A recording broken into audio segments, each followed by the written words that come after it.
Bueno, tiene su chiste entender lo que está pasando con el superpeso, ¿eh? Le voy a contar. Por eso, oye, vamos a detenernos tantito en el tema.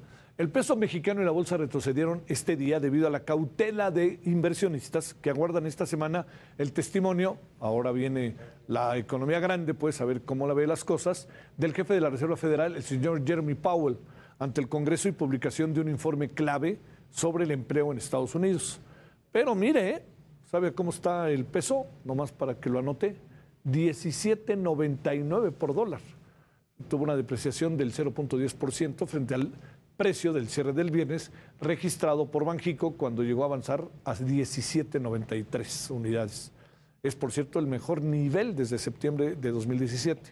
El superpeso mexicano se posiciona como la divisa con la mayor apreciación frente al dólar en lo que va del año. Hay muchos motivos de ello, ¿eh? Algunos son buenos, otros son para pensarle.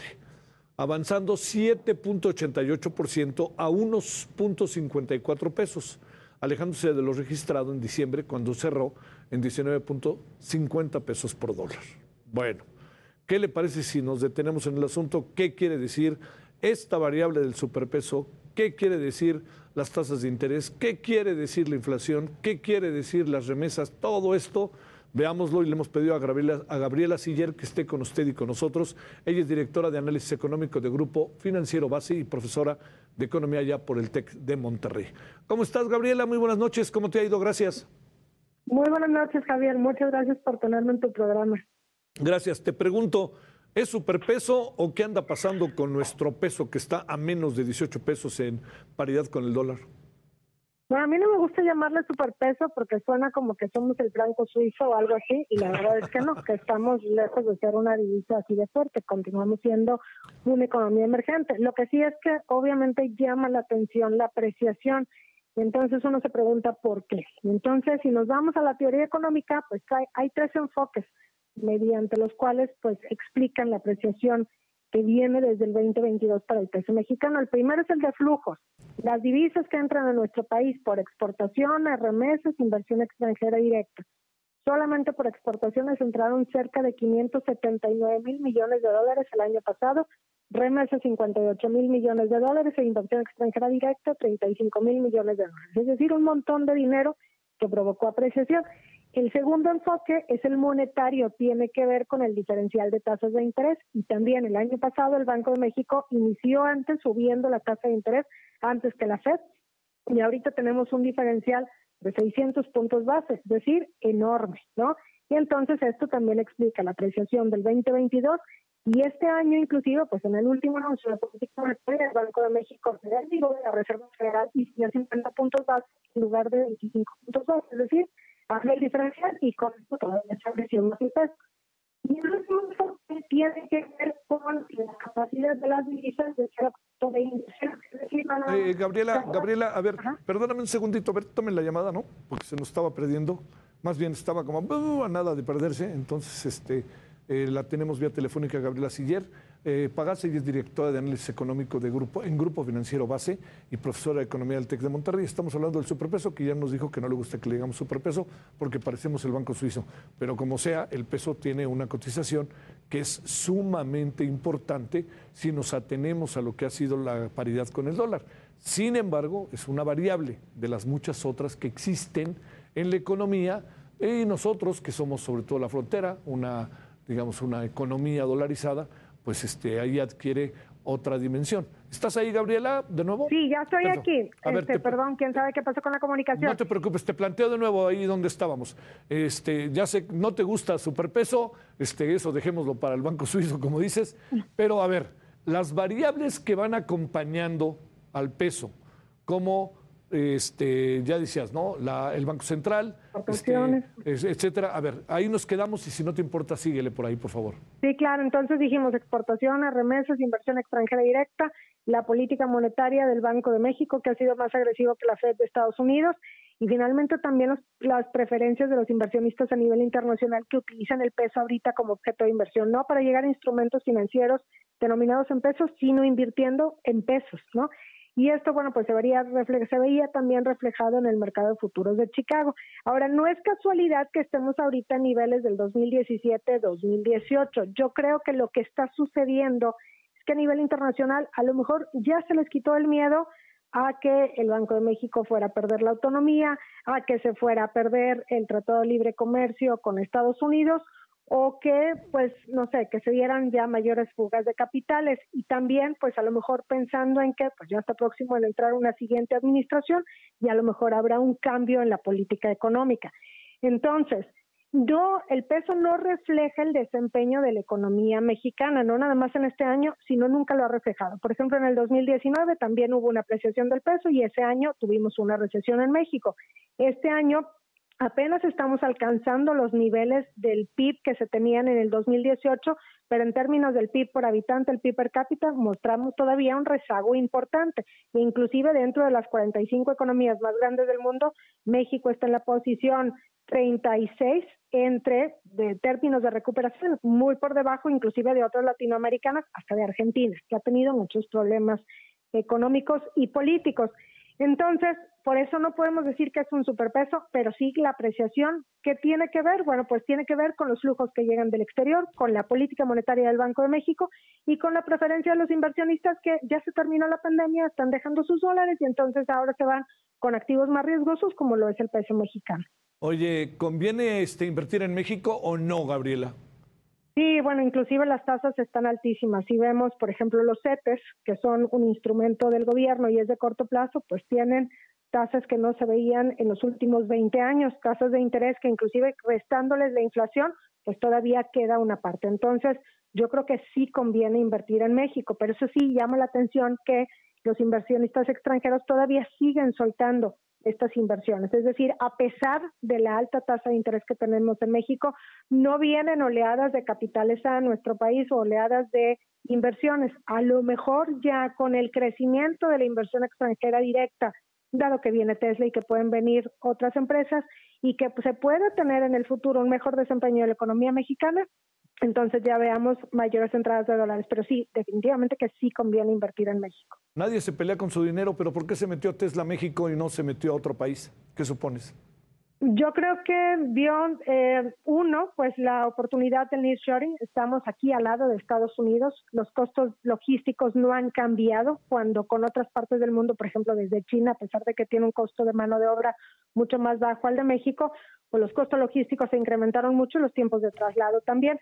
Y yo creo que también está viendo que en el futuro habrá una política económica a lo mejor más estable, sin tantas iniciativas y reformas, o que pues no esté en riesgo finalmente, ¿no?, su inversión, dado que pues inversión extranjera directa, venir a poner una fábrica no es una decisión que se toma de un día para otro y además es una decisión de largo plazo, ¿no? Sí. Donde pues yo creo que pues está viendo que es una inversión segura, que va a exportar a Estados Unidos y que no va a haber muchos cambios en costos logísticos o tiempos de entrega. Oye, ¿qué supondrás que hace el banco? ¿Seguirá subiendo las tasas de interés? Sí, yo creo que sí, porque la inflación sigue estando muy elevada en México.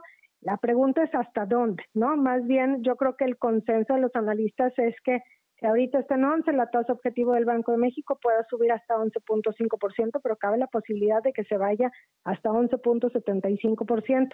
Y mucho va a depender de cuánto siga bajando la inflación, a qué ritmo.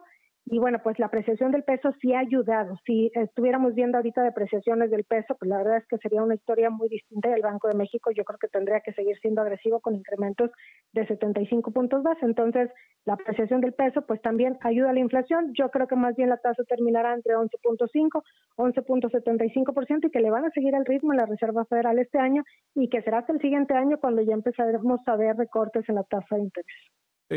Mucho se habla de que este año y el que viene se presumían muy adversos, pero analistas aseguran que no lo serán tanto. ¿Tienes alguna referencia al respecto, Gabriela? Sí, fíjate que nosotros en Banco Base no nos sentimos tan pesimistas para este año en la economía mexicana. Sí, habrá una desaceleración después de crecer 3% en 2022. Creemos que este año creceremos 1.7%.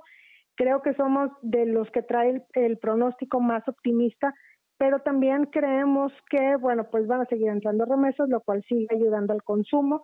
Por otra parte, las exportaciones también siguen creciendo bastante bien. En enero crecieron 26% y con esto pues es suficiente para mostrar una tasa de crecimiento positiva. Más aún, si empezamos a ver anuncios o la posibilidad de que entren empresas extranjeras a nuestro país. Esto le puede dar un impulso también a la inversión fija, o sea, maquinaria, equipo, plantas, y obviamente esto pudiera generar todavía un mayor crecimiento económico. Pero nuestro escenario central es un crecimiento de 1.7%. Recesión, sí existe la posibilidad en Estados Unidos de una recesión leve a finales de este año, pero que solamente va a desacelerar las exportaciones, es decir, no generará una caída de la economía. La política en México es un factor, el presidente de la República es un factor, en todo este proceso del que estamos hablando, no lo es, lo ha dejado de ser. ¿En qué andamos ahí, Gabriela? Yo creo que para el peso mexicano y para la economía sí fue un factor al inicio de la administración. Ahorita yo creo que se ha quitado como que ese riesgo, sobre todo al miedo de que vaya a haber alguna política económica que le reste o le quite autonomía al Banco de México.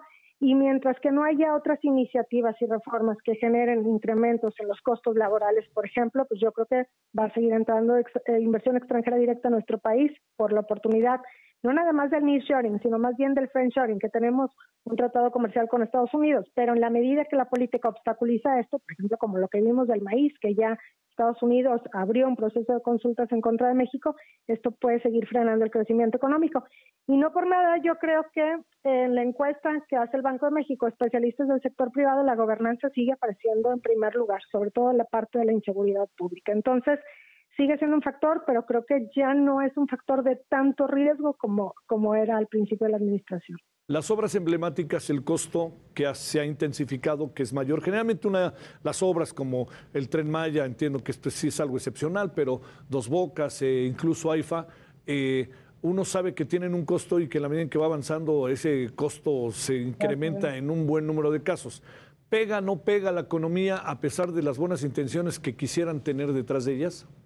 Sí, pega la economía porque esos recursos se podrían haber utilizado en otra cosa, en el sector salud, en educación, por ejemplo, o inclusive en obras de infraestructura que sí tuvieran un efecto multiplicador sobre la economía. Entonces, más bien pegan en el costo de oportunidad de lo que se podría estar haciendo con ese dinero que va hacia estas obras que no tienen una rentabilidad financiera. Bueno, ¿qué? ¿El panorama cuál es, Gabriela?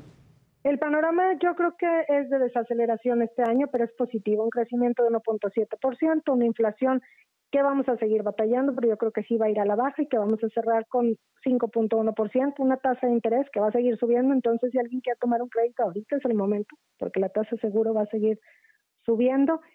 Y bueno, pues se va a seguir hablando también de recesión en Estados Unidos, porque la verdad es que yo creo que la misma Reserva Federal es la que la está propiciando para bajar los precios allá, pero la recesión será leve en Estados Unidos, y acá en México no se espera que haya recesión. ¿Qué calificación le ponemos a para cerrar a la inflación anualizada hacia por el mes de diciembre? ¿Puedes tener una idea, Gabriela, para cerrar?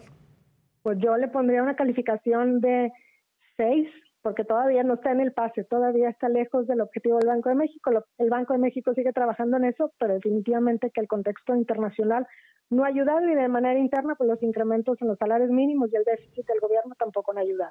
¿Quiere decir que tendremos inflación anualizada de 6%? No, más bien yo creo que cerraremos este año con una inflación interanual alrededor del 5.1%. Pero pues habrá que ver también cómo sigue bajando, si realmente sigue a la baja los precios de las mercancías, sobre todo mercancías alimentarias que el año pasado causaron tanta inflación. Gabriela Siller, muchas gracias que estuviste con nosotros en este lunes. Muy buenas noches.